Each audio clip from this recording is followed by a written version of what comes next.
Salut à tous, aujourd'hui nous vous proposons la découverte de la nouvelle Fiat 500. Bon, vous l'aurez compris, ce n'est pas la première de 1957, mais bien celle-ci, 100% électrique pour sa troisième génération. Alors, d'un point de vue stylistique, comme vous pouvez le voir, il n'y a pas vraiment de révolution. On est plus sur une évolution marquée vers quelque chose de plus soigné, plus premium. On a notamment pas mal d'éléments de style qui sont très sympas, vous voyez. Ces phares en deux parties avec la partie supérieure qui se trouve sur le capot, ou encore ici les anti-brouillards avec une partie de carrosserie en plein milieu. On a la calandre qui se caractérise désormais par le logo 500, plus de traces de Fiat, des éléments chromés bien sûr.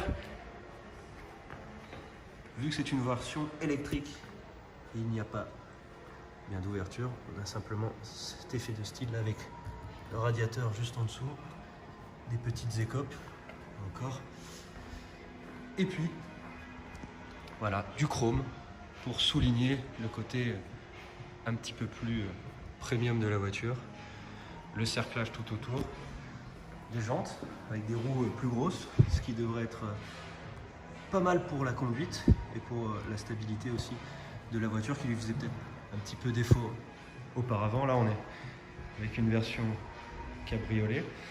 En termes de dimension, la voiture elle a progressé.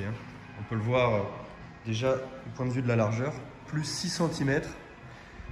Même chose pour la longueur, avec désormais une valeur de 3,64 m. Voilà. Pour l'arrière, où c'est peut-être là que l'on voit le plus cette prise de hanche. Regardez, la voiture est vraiment plus large. L'arrière est, on va dire, un petit peu moins original que l'avant, avec des feux, superposition d'éléments horizontaux. Là on a par contre le logo Fiat, pareil le monogramme sur la capote, et le petit rappel de cette version exclusive, la Prima, voilà, une série limitée. En termes de coffre, pour cette version cabriolet, on a 185 litres, ça ne change pas par rapport à la 500 thermique d'avant. La seule différence, évidemment, eh bien, c'est là, avec la trappe pour recharger le véhicule. On a une batterie de 42 kW, rechargeable en 35 minutes avec une recharge 22 kWh à 80%. Puissance du moteur environ 120 chevaux en tout électrique, ce qui devrait largement suffire, et surtout une autonomie de 320 km en cycle WLTP. Petit élément que je ne vous ai pas montré aussi, ce sont les rappels de clignotants qui, regardez, débordent un petit peu la carrosserie, au niveau à peu près à la même largeur que les ailes. On va rentrer dans l'habitacle parce que là aussi il y a du changement. Voilà, avec la voiture qui est nettement plus moderne qu'auparavant. Ce grand écran 10 pouces avec également un autre écran pour tout ce qui est instrumentation de 7 pouces. Les boutons de climatisation, ça c'est pratique, ils sont physiques donc on peut vraiment les gérer. La température est là, on peut aussi la régler sur le tableau de bord. La boîte de vitesse ici avec les différents modes de conduite par ici, le volume. Vous voyez, on a plus de place qu'auparavant.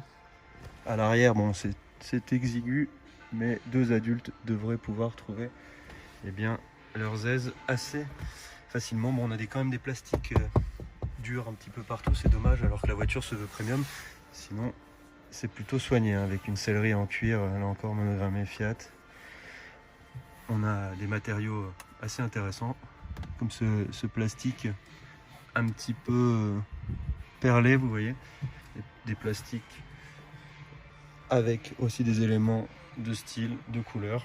Vous pourrez aussi la configurer un petit peu. Regardez, pour ouvrir la porte, il suffit d'appuyer sur son bouton. Et voilà. on sort un tarif pour cette version, la Prima, qui est déjà entièrement vendue, de 37 900 € sans les bonus écologiques. Des versions évidemment d'entrée de gamme et de milieu de gamme devraient arriver en octobre lors de la commercialisation du modèle, mais pour l'instant on n'a pas d'informations sur les tarifs. Voilà la 500 qui donc se révolutionne en étant uniquement 100% électrique, mais qui conserve sa bonne bouille, qui monte en gamme. Maintenant il ne reste plus qu'à l'essayer pour savoir ce qu'elle vaut sur la route et la comparer aussi à ses concurrentes et bien dans le même style, chic et branché, comme la Mini électrique ou encore la petite Honda E.